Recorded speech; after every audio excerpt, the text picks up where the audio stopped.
How you doing there? Welcome back to Babylon Talmud. Today we're studying Daf Nun Aleph, Daf 51 of Masechta Gittin. Friends, well. Okay, today we are wrapping up the Gemara on the Mishnah, the first Mishnah in the fifth parak. We're going to talk about Ein Nifrayin Motzin Lachilas Peirus L'Shvach Kakos Mozana Yishiva Abonos Minuchos Mishubadim Mepnei Tikun Olam Vamotzi Mitzia LeYishav Mepnei Tikun Olam. That is the subject of today's daf.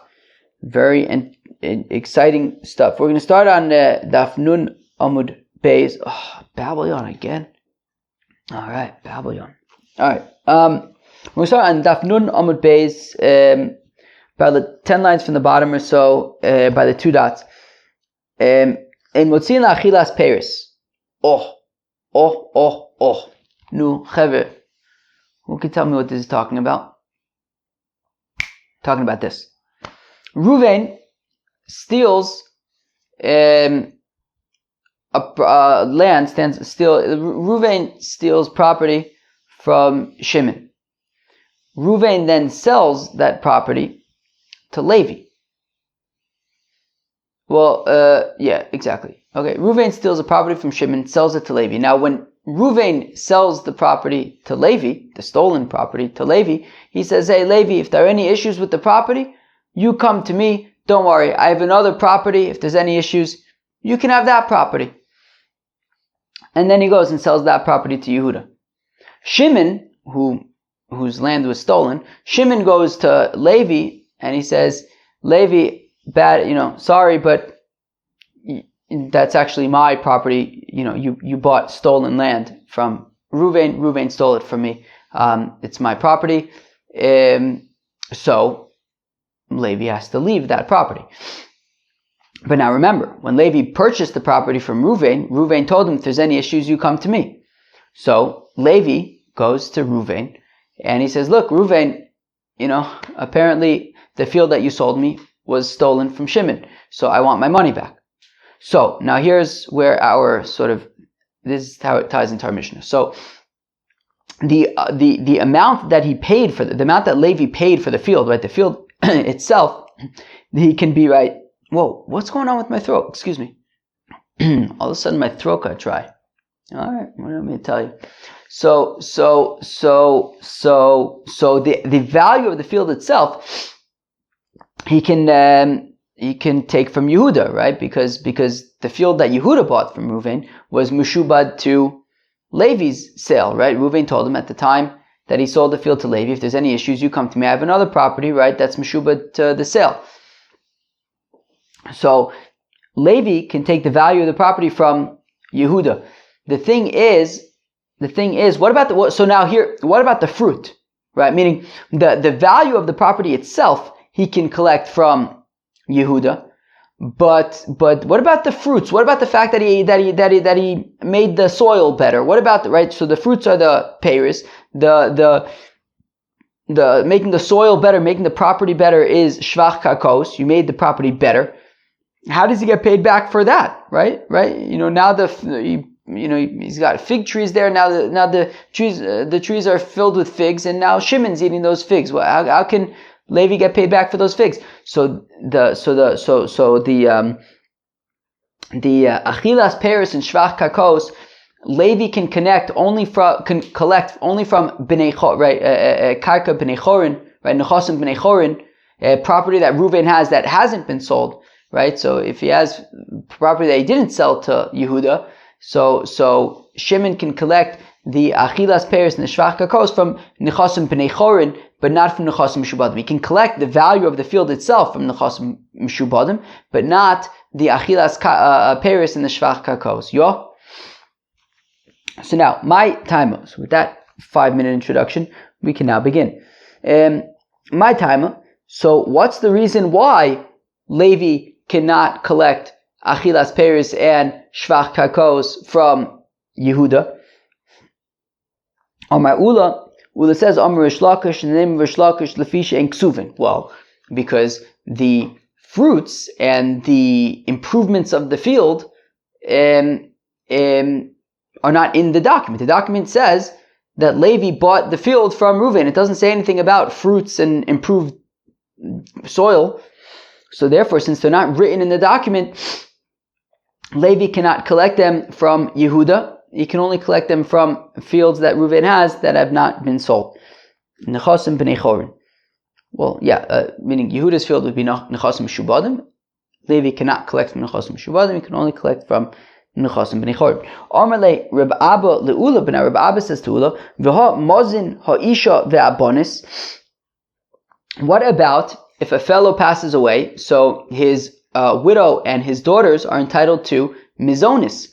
Now, mizonis is Tanai Bezdin, right? It's something that his widow and his daughters are entitled to, and it's ki'ilu, they're written down in I guess in the ksuba. So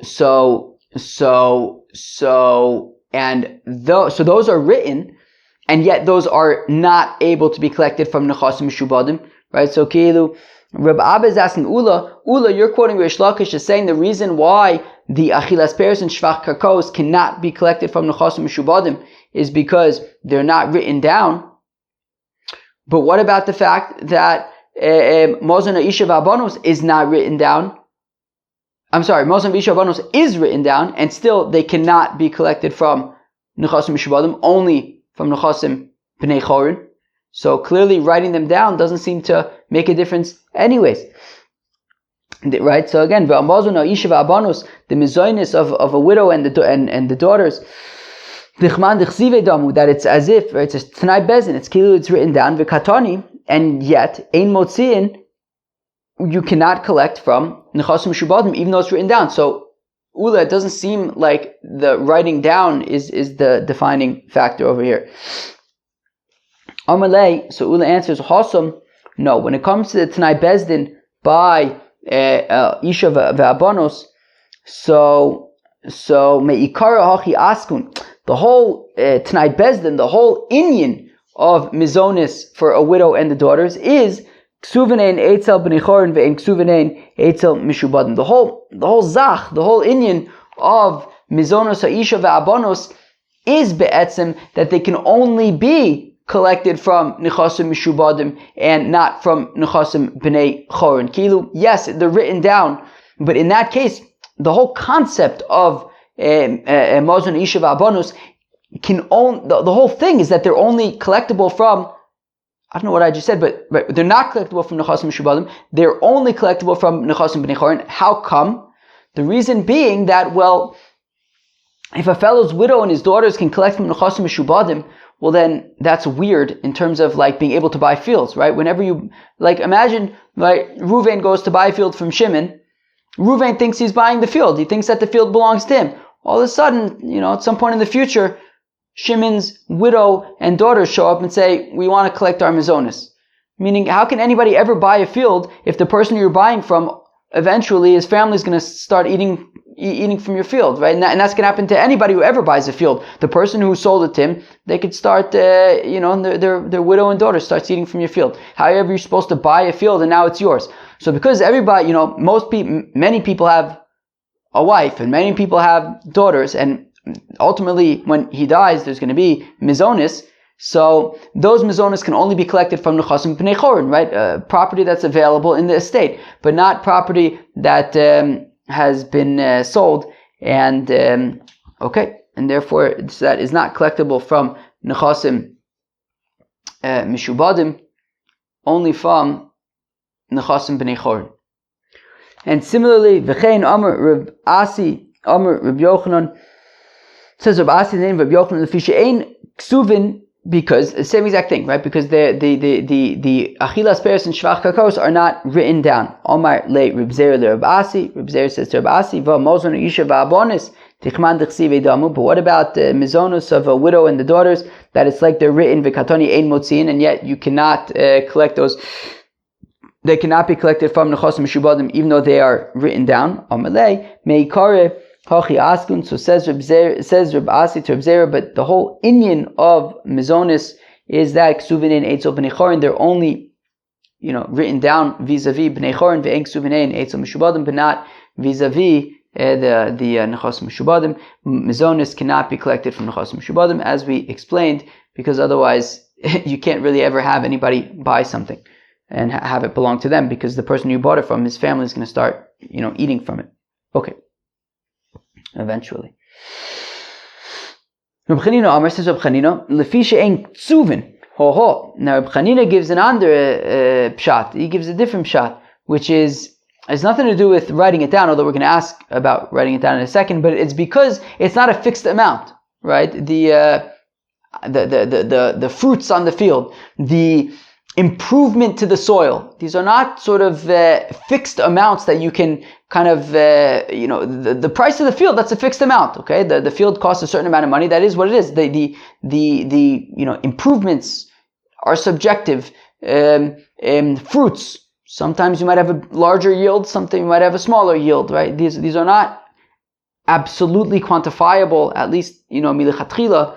So therefore, because they're not a fixed amount, that is why they can only be collected from nechasim b'nei chorin and not from nechasim mishubadim. Again, Reb Chanina Amar says, Reb Chanina lefi she'en ktuvim, because they are not fixed things. Ibarlu, they ask the kasha, Reb Chanina, according to Reb Chanina, who says it's about being fixed, ksuvin v'chsuvin by, does Reb Chanina mean that they have to be fixed and written? Or is it possible that when something is a fixed price, it doesn't even need to be written down? Doesn't need to be written down, right? Do we say that something that's a fixed price, also meaning it has to be written down and it has to be a fixed price? Or if it's a fixed price, can it be collected from the nechasim mishubadim even if it wasn't written down? Tashma, coming here, the itmar, it was stated, mishames. Ve'niach shtei bonis uvein. Okay. Alright. Okay. Alright.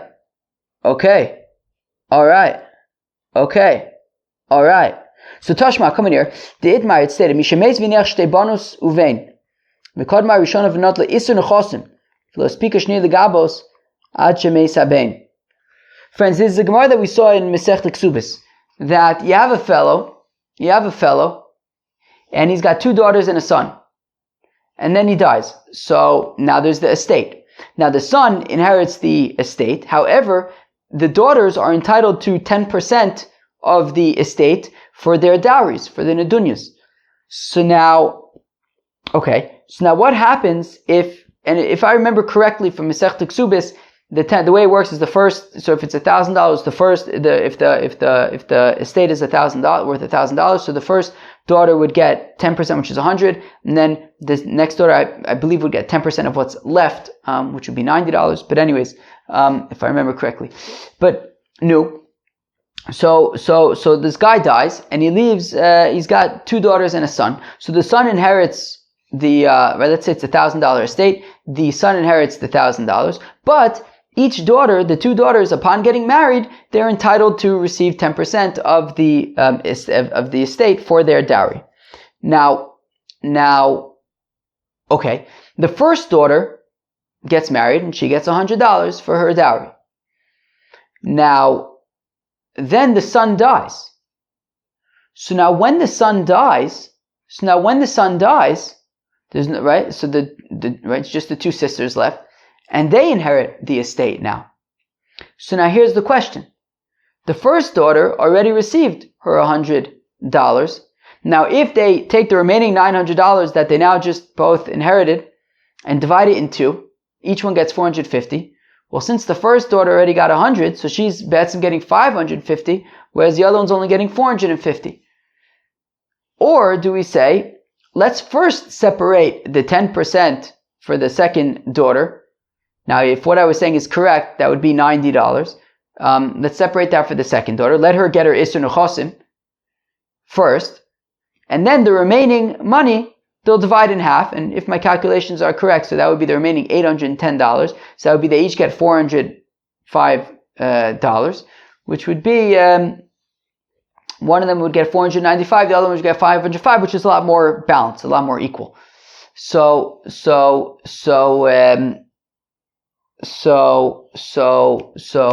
the shaila, okay? That's the shaila. So again, father died, left over an estate worth $1,000.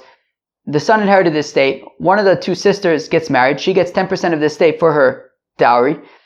Now the son dies and there's the remaining money. How do they divide it up? They just divide up the remaining 900 in half. Each gets 450. Or do we first take out the Isur Nechasim that's for the second daughter for when she gets married? That'll be your dowry.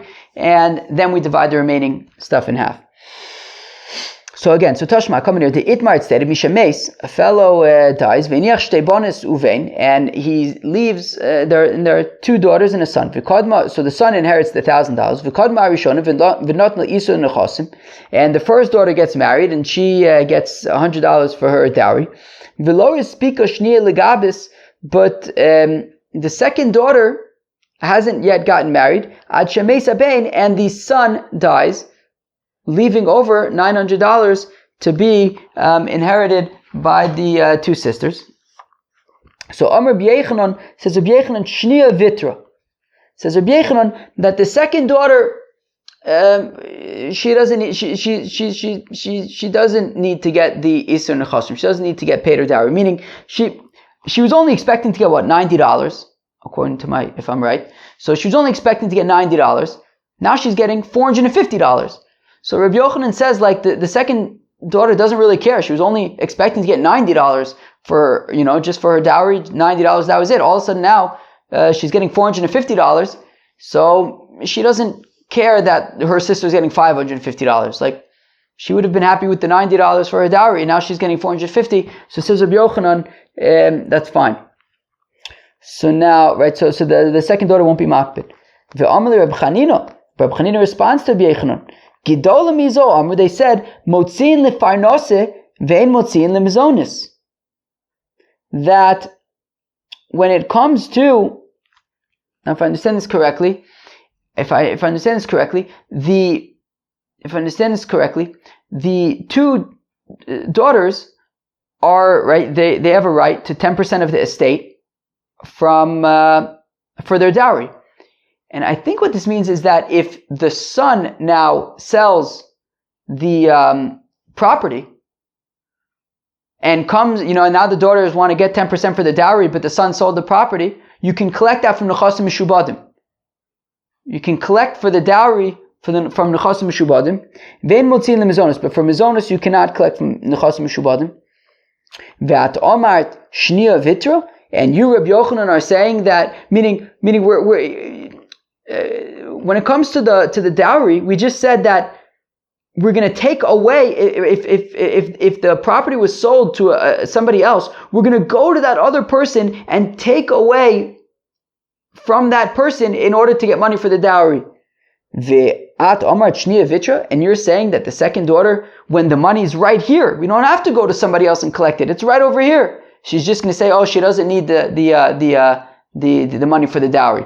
If that money, if that would have been sold and we needed the dowry, we would have gone and taken it away from that other person to get the dowry. And now the brother dies and the money is right there for them for the taking, and she's not going to want to take her dowry. Okay. So what did we just say?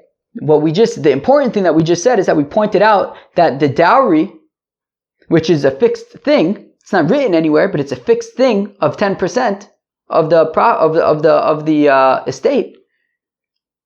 We can collect from the Nechasim Mishubadim. So it seems that something that's a fixed price does not need to be written down. To make its kaitza michtov lo ksiva. Now the dowry is something that has a fixed price, 10% of the estate, but it's not written down anywhere. And yet, it is collectible from Nechasim Mishubadim. The Kamutzia, right? She's being mostly from Nechasim Mishubadim. Shiny Parnasa, to which Gemara answers that it's different when it comes to dowry. Came to Isle Kala K'mandechsiva Dami. Since there's a call, people know about it, so it's as if it's written. And that's why my understanding is that we're talking about if the son sells it to a third party after the father's death, she would be able to collect from that third party because there's a call, there's a voice. People hear about it. What do they hear? They hear that the father died. Okay, people hear that somebody died, and that the son is now inheriting the property, okay, and that there are two daughters, and those daughters are going to need to get a dowry. So, people know what's going. I don't even think you have to be a Yent in the bungalow colony on Shabbos afternoon to know this, right?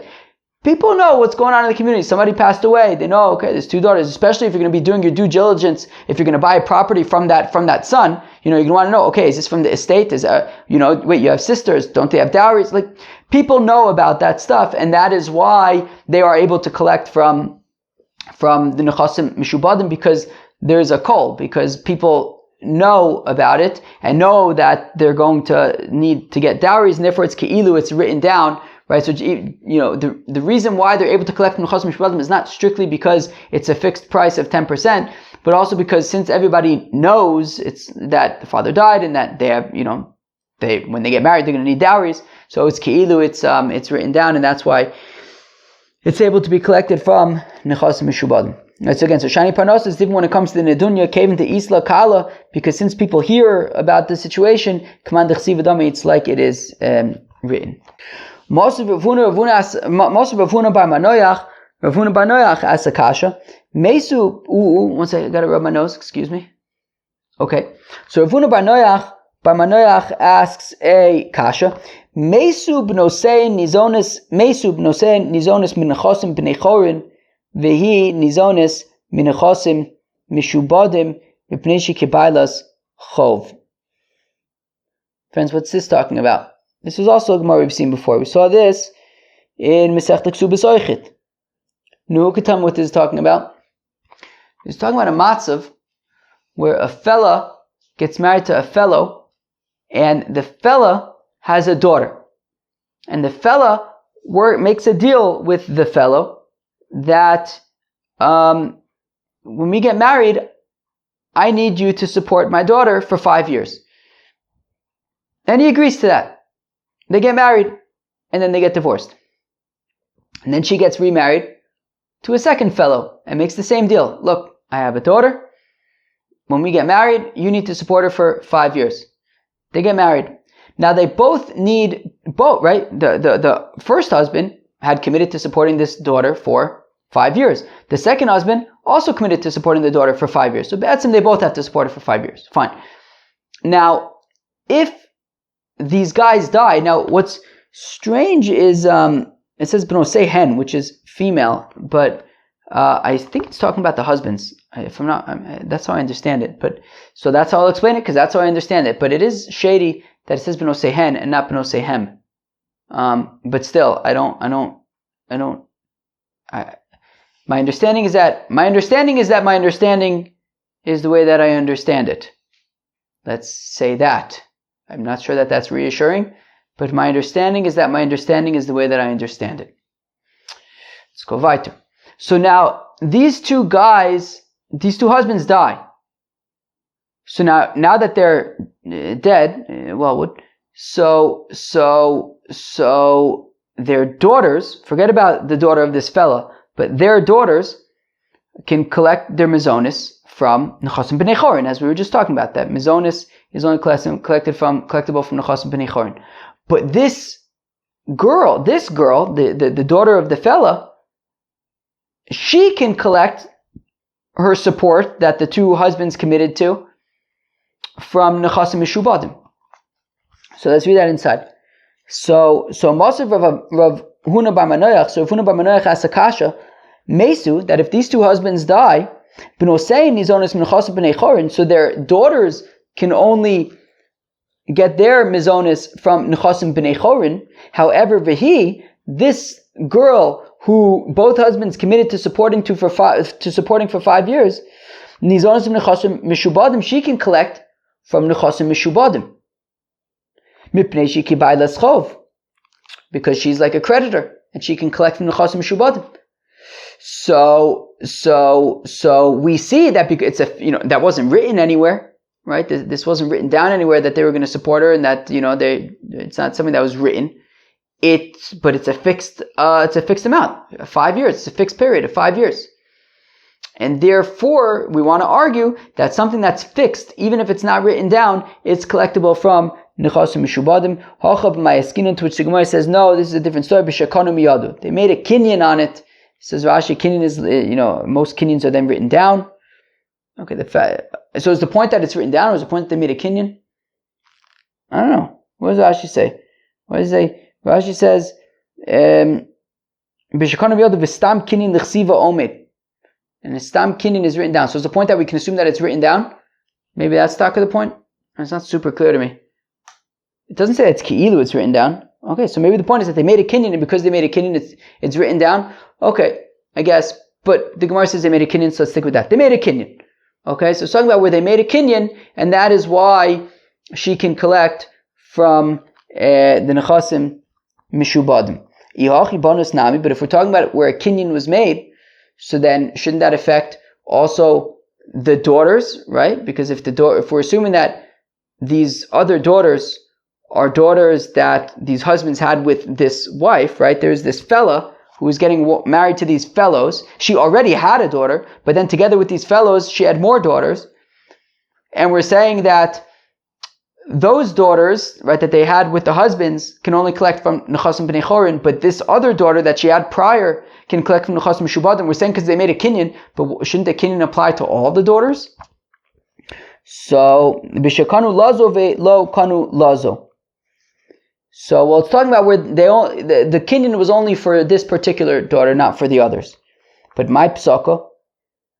So we say, but what makes you think? It says, right? What makes you think that the kinyan was only for the first daughter, not for the others? So bas ishto da avoy b'shas kinyan mehani lo kinyan. Well, because they made the kinyan for the initial daughter before the other daughters were born. So the kinyan that was made for the daughter of the fella. Right, so that was, so again, so Bas Ishto, the daughter of the fella, the Avoid B'Shas Kinyan, who was already alive at the time that they made the Kinyan, Mahani La Kinyan, so the Kinyan works, and therefore she can collect from Nechasim Mishubadim. Bito to La Avoid B'Shas Kinyan, but the daughters of these fellows, who were not yet born at the time that they made the Kinyan for the daughter of the fella, Lo Mahani La Kinyan, so those unborn daughters, the Kinyan that they made with the daughter of the fella, doesn't work for them, and therefore they can only collect from nechasim b'nei chorin. But fact the Gemara, milo askinon davu tarvayu b'shas kinyan. But one second, can't it theoretically also, however, be talking about a situation where everybody was alive at the time when the kinyan was made? Ve'echidami, how would that be? The gersha, for example, if he divorced this fella, ve'ahadra, and then they got remarried, and when they got remarried, that's when they made the kinyan. And all of the daughters were already alive, and the kinyan theoretically should work for all of them, and yet we're still saying nisht. Only the daughter of the fella can collect from nechasim mishubadim, not the others. So ela bito di betnai bezdin ka'achla lo mahani la kinyan. Well, since the daughters of these fellows, their daughters have a Tanai Bezdin, right? But Tanai Bezdin, right? They're entitled by a Tanai Bezdin that they are entitled to collect mizonis, so therefore they can only collect mizonis from nechasim b'nei chorin. But Bas Ishto Telab b'Tanai Bezdin, but the daughter of this fella, who these fellows have no responsibility to this daughter of this fella, other than the fact that they committed to supporting her for 5 years. Well then, so Telab Tanai Bezdin Ka'achel, that she's not coming from a Tanai Bezdin, just from what her mother negotiated for her. Mahani la Kinyan, so the Kinyan works for her, and she can collect from the Nechasim Mishubadim. But fact the Gemara, that what everybody might thinking, V'chimigara Gara, I don't understand why just because their own daughters have a Tanai Bezdin, why does that make their position worse, and that now they cannot collect from the Nechasim Mishubadim? So Ella Bito Kevan B'Tanai Bezdin. Well, here's the difference. The difference is that since B'Tanai Bezdin, right, that the daughters of the fellows have a right to collect mizonis, we have to be concerned that maybe the fellow already gave her some money for her mizonis when they were alive. We're not concerned that he gave it to his stepdaughter, mizonis to cover, when he was still alive, he gave her some money. We're not concerned about that. And therefore she can, go to the Nechasim Mishubadim and collect her mizonis, and she is 100%, right, there's no way that he gave her any money prior to his death. She can go and collect from Nechasim Mishubadim. But the daughters, maybe his own daughters, maybe he already gave them some money when he was still alive, and therefore we can't just expect, Nechasim Mishubadim, other people already bought properties to have to cough up money from mizonis. Maybe he already gave her money from mizonis. So therefore, since there's a Tanai Bezdin between for the daughters of these fellows, so they can only collect from Nechasim B'nei Chorin, not from Nechasim Mishubadim, out of concern that maybe he already gave her some money. Okay. Tashma, come in here. Fine. Tashma, come in here. Amr Reb Nosson. So Reb Nosson comes and he gives a different opinion, right? We just saw kind of getting back to the basics. So where are we? We are at answering the question of how come the Achilas Peres and Shvach Karkos can only be collected from Nechasim B'nei Chorin, not from Nechasim Mishubadim. We had the opinion that whose opinion was this? Ula. Well, we had it was basically quoted twice, but what was it? Rish Lakish and Rabbi Yochanan, I think. Whatever. The first opinion was that because they're not written down, it has to be written down in order to be collectible. The other opinion was that it's not a fixed price. Because it's not a fixed price, therefore it's not collectible from Nechasim Mishubadim. Comes Reb Nosson with the third opinion. Tashma Amr Reb Nosson a Masai. When do we say that Levi? Who's Levi? Sunflower. You don't hear me. Why should I have to hear you? All right. Wait. I gotta. Come 1 second. I have to turn off the camera for a second. Channel my inner Yankee the Tsar and come back. 1 second. Okay. I believe that I've just channeled my inner Yankee the Tsar, and I'm ready to tackle the sugya, regardless of any sunflower seeds that might be vying for my focus. Yankee the Tsar. It's like, what's it called? What's it called? What's that thing called?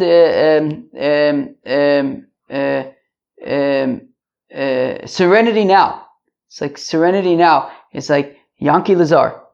If ever you get angry or something, you just say Serenity Now. If ever the sunflower people are coming after you, you just say Yankee Lazar. And then you're good. Yankee Lazar. Yankee Lazar. I like that actually. If ever the sunflower people are like vying for my attention, Yankee Lazar. And now I'm good to go. Alright, let's do it. Yankee Lazar. Tashma. Ein Amr Reb Nosson, says Reb Nosson, a Mosai. So when, Yankee Lazar. So when,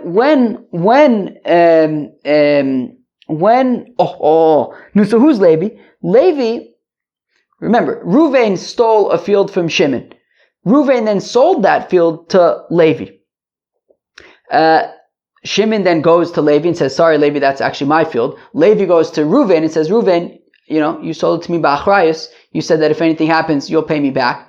In the meantime, Ruvain had, right, so Levi goes to Ruvain and says that. In the meantime, Ruvain had sold his field to Yehuda. So we said that Levi can collect the principal amount of the field, the amount that he paid for it, he can collect from Yehuda, from Nechasim Mishubadim, but the Peiris and the Shvach Kakos, he cannot. He can only collect from Nechasim B'nei Chorin.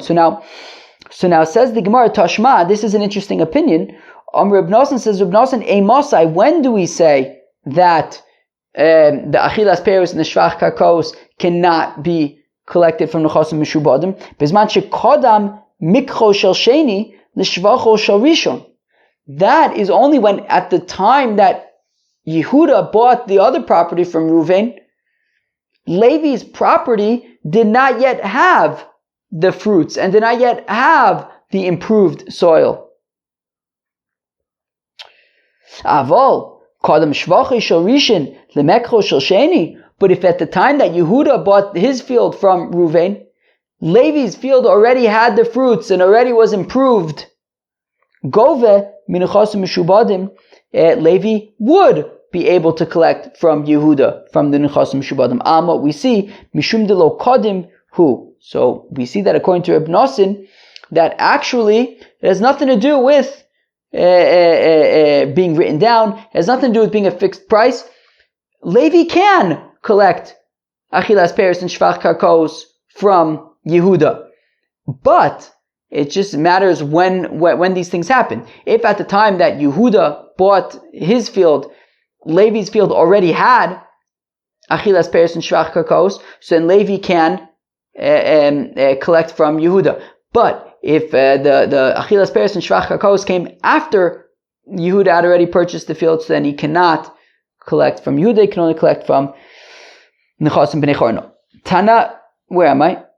Fine. Tanai. So now this machlokas that we had earlier, forget about Reb Nosson. We had three opinions, right? We had it has to be written down. We had it has to be a fixed price, and then we said, well, it just depends when the fruits came in. Forget about that opinion. The first two opinions about it having to be written down or it having to have a fixed price. Let's say it's a machlokas tanoim. Titania, as we learned in the price, ein motziin la'achilas peris u'leshvach kakos u'lebozin isha v'habonis minchosim mishubadim.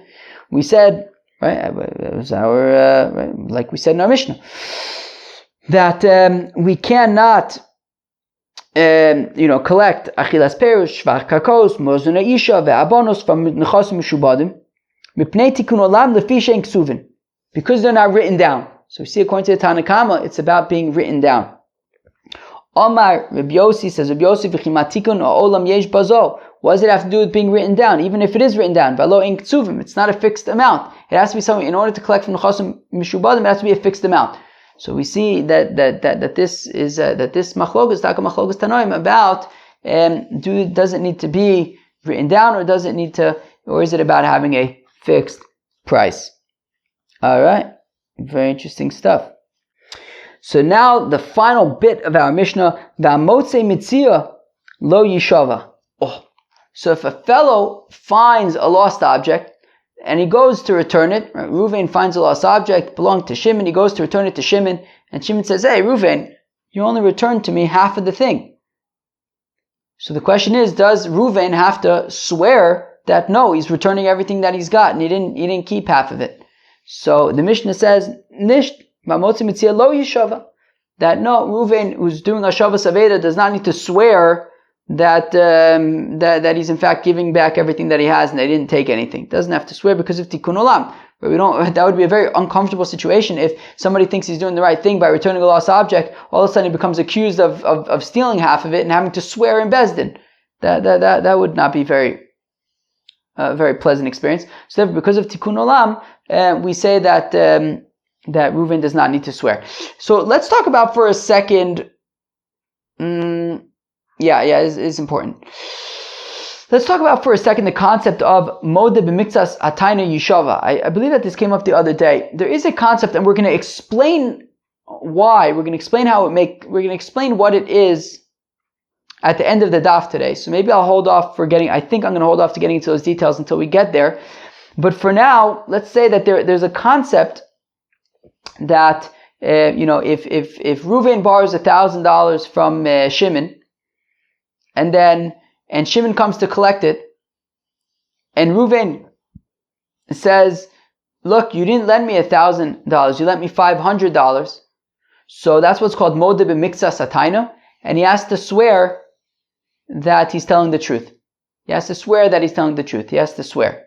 That's what's called Modeh b'miktsas. He admits half, he has to swear. We'll get into the logic behind it at the end of the daf, but okay, for now, I think we could probably just move on with that explanation, that there's a concept that if you admit to just half the loan, you have to swear. So, says the Gemara, Amar B'Yitzchak, says Rabbi Yitzchak, Shnei kisin kshurin, matzos li. So if Shimon says to Reuven, you found two wallets that were tied to each other. V'ala Omer, and Reuven says, Nisht, lo matzasi ele echad, I only found one wallet, nishba.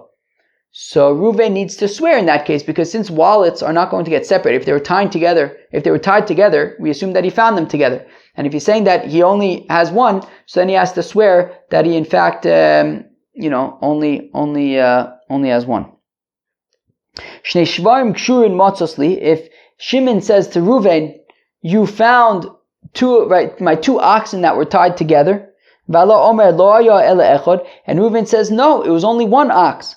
Eino nishba. Reuven does not need to swear. My time outcome shvarim benatchim yadadi, because oxen, are eventually they're gonna, they can plausibly get untied, right? The fact that Shimon says he had tied the oxen together doesn't mean that they're going to remain tied together. And if Reuven says, "Look, I only found one of your oxen," we can believe him that he's telling the truth. However, the wallets would not have become separated, and if he says he only found one wallet, he has to swear that that's the case. If Shimon says to Reuven, you found two of my oxen that were tied together, and Reuven says that's correct. I did find two of your oxen, but I returned one of them to you. And Shimon says, no, you didn't. So basically, Reuven's essentially claiming that he only owes half the amount. Harei nishba, so Reuven has to swear. But now, but one second, does Rabbi Yitzchak, our Mishnah had said that somebody who finds a lost object and is doing a Shavas Aveda does not need to swear. And Rabbi Yitzchak is talking all about how he does need to swear, depending on the case, but if he finds two wallets, for example, he says he only found one, he has to swear. So we see that according to Rabbi Yitzchak, apparently by a Shavas Aveda, you do have to swear. But does he not hold of our Mishnah? So the Amr ke Rabbi Eliezer ben Yaakov. So Rabbi Yitzchak holds like the opinion of Rabbi Eliezer ben Yaakov, the Tanya, as we learn in a Brayso. Rabbi Eliezer ben Yaakov, Amr says Rabbi Eliezer ben Yaakov, Paimim she'olam nishba al tainas atzmo. That there are times when a fellow will swear on his own taina, and what we're assuming that means right now is that he'll come forth and say, right, he'll be a good guy. For example, Ketzad, Mana le avicha biyadi. Ruvain, on his own accord, walks up to the Shimon's son, and he says, son of Simon. Says, son of Simon, son of Shimon, your father lent me $1,000. Your father lent me $1,000. V'achalti pras, I already paid him back half of it. Hareze nishba. Ruvain swears. Okay, so if Ruvain, on his own accord, nobody prompted him, he walks up to the son of Shimon, and he says, your father Shimon lent me $1,000. I already paid him back half of it. Reuven needs to swear that he's telling the truth. And in this case, Reuven needs to swear to Shimon that he's telling the truth, even though nobody asked Reuven to say anything. But he on his own said, look, your father lent me $1,000. I paid him back half. Essentially, he's denying half of it. So he needs to swear. The Chacham say, that the Chacham say, no, this is just like somebody who's returning a lost object of his own accord. And like we said in our Mishnah, that he's potter. He would not need to swear. Rabbi Eliezer ben Yaakov, Leisley, Meshiv Aveda potter. But I don't understand why. So, meaning the Chacham said that in this case, where Reuven comes of his own accord and offers to Shimon, right, and tells the son of Shimon that his father lent him $1,000 and he already paid back half of it. So we're saying that that's basically, right, the Chacham said that that's the reason why Reuven would be potter is because it's basically the same thing as Hashavas Aveda. So does that mean that Rabbi Eliezer ben Yaakov would say that by Hashavas Aveda he would also have to swear? Right, Rabbi Eliezer ben Yaakov leislei meishiv Aveda potter, but doesn't Rabbi Eliezer ben Yaakov hold that somebody returns a lost object is potter? So Amar Rab, Rav says b'toyano koin. Well, it's talking about where Shimon's son is a minor. So basically what's happening is Shimon's dead. Shimon's son, who's a minor, is now going to Reuven, and he's saying to Reuven, you owe me $1,000. And Reuven is saying, no, it's just 500. But koyin midi mashosha izbei. But I don't understand. How could it be talking about where Shimon's son is a koyin and he's going to Reuven and saying, you owe me $1,000? You don't have to, right? It says, we learn in the Mishnah, if a cheir shoyte v'koyin makes a taine, and in this case, Shimon's son who's a koyin, and Shimon's dead, and his son who's a koyin is coming to Reuven and saying, you owe me $1,000, we don't pay attention to it, right? In Nishba, you don't have to swear about that. So my koyin godel. So the Gemara says, no, it's talking about where Shimon's son is not a minor, he's an adult.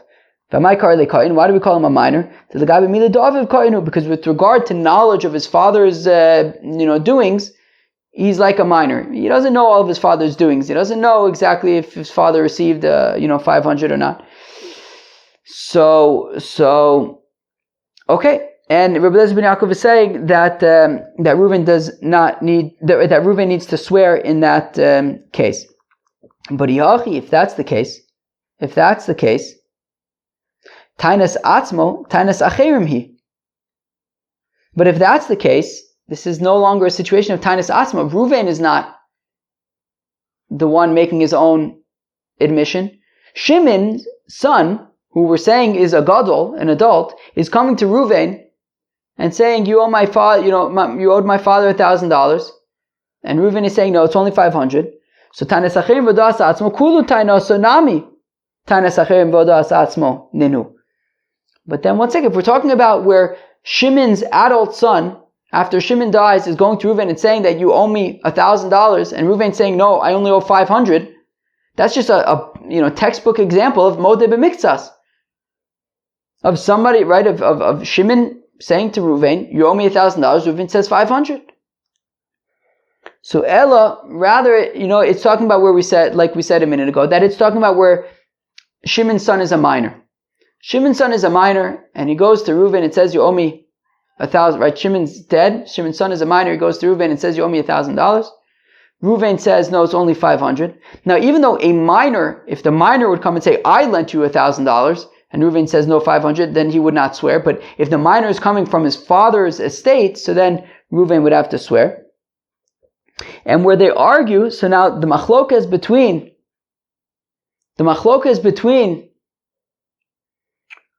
Rabbi Eliezer ben Yaakov, who says that Reuven has to swear, and the Chachamim, who says that he does not have to swear, is the following. They're arguing about how to understand Rabbah. And here Rabbah is going to explain the whole psychology behind modeh b'miktsas. How come in the case of modeh b'miktsas, he has to swear? The Amar Rabbah, because Rabbah says, "Mipnei ma Amar Torah modeh b'miktsas atani yishav." How come the Torah says that if a fellow admits to half of what is claimed against him, he has to swear? Because here's the psychology. We have a chazaka in Adam Meiz Panav B'fnei Baal Chova. We have a chazaka that a fellow is not going to be so 100% brazen in front of his creditor. After all, Reuven needed $1,000. Shimon lent him $1,000. Reuven should be grateful to Shimon.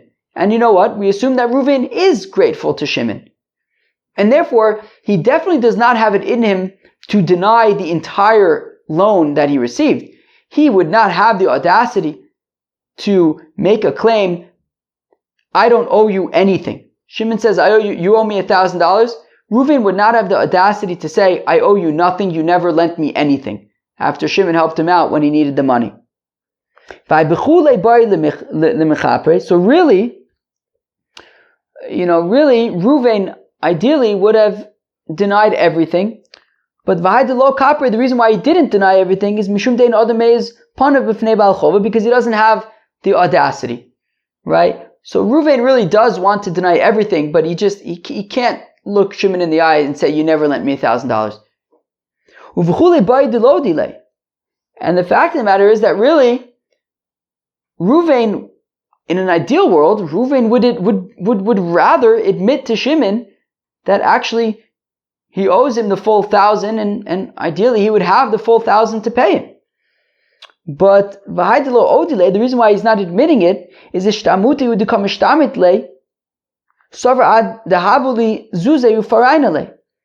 reason why he's not admitting to all of it is because he doesn't have it, and he's just it's a stall tactic until he'll have the money. So basically, Reuven is in this kind of funny place. Shimon lent him $1,000. Reuven appreciates that. Reuven doesn't have the money to pay back Shimon. And now he's in this funny place. On the one hand, he doesn't have the money. Therefore, he doesn't want to admit to any of the money, right? But at the same time, Reuven doesn't have it in him to say, "Shimon, you never lent me any money." That would just be terrible. But at the same time, he doesn't feel that he can admit that he owes the whole amount, even though he wishes that he could, but he doesn't have the money. What's he supposed to do? So, I mean, in an ideal world, he would say, "Yeah, you lent me $1,000. Thank you. I really appreciate it. Here's the money back." But he doesn't have it. So in his mind, he kind of justifies making a middle claim, which is not true, but at least he could somehow, rationalize it. V'amar, where am I?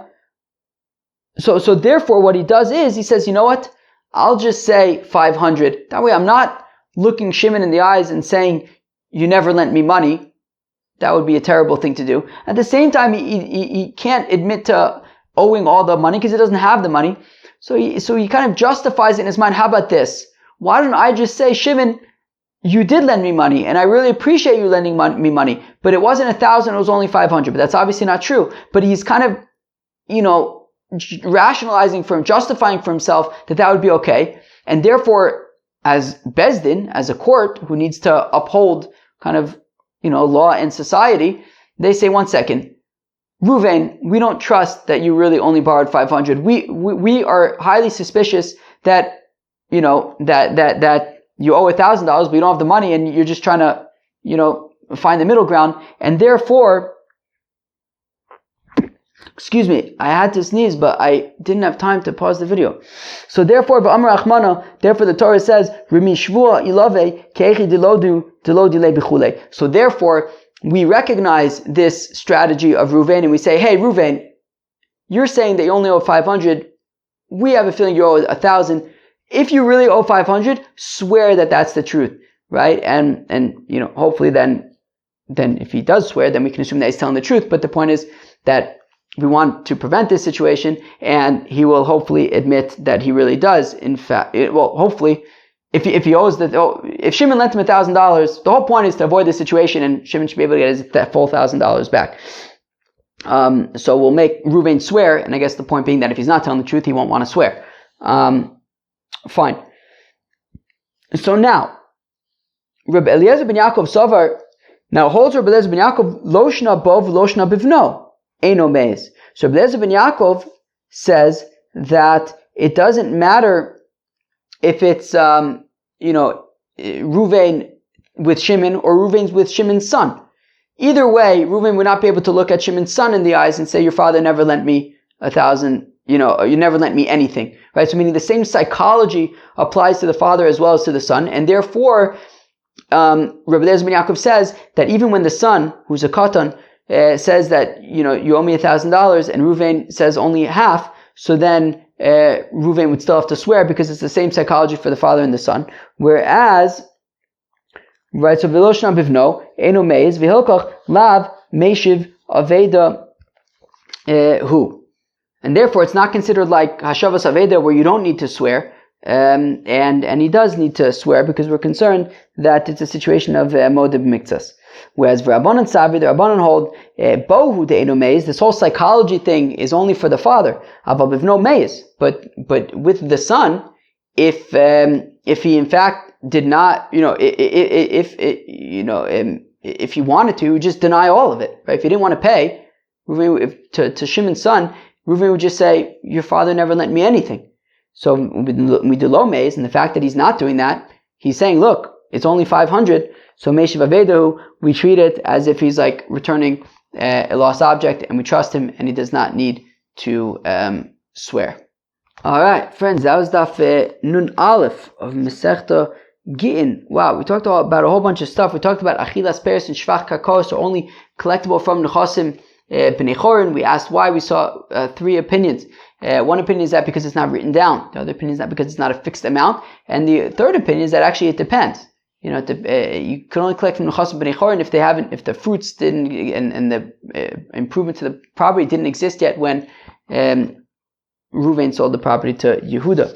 And then we got into the concept of swearing by a lost object, right? So our Mishnah had said that by a lost object you don't need to swear, because if a person's coming to return a lost object, so then we don't want to make him swear, because that would be an unpleasant experience. Friends, that was the Afan and Alpha from Masechta Gittin. I hope you enjoyed. Peace out.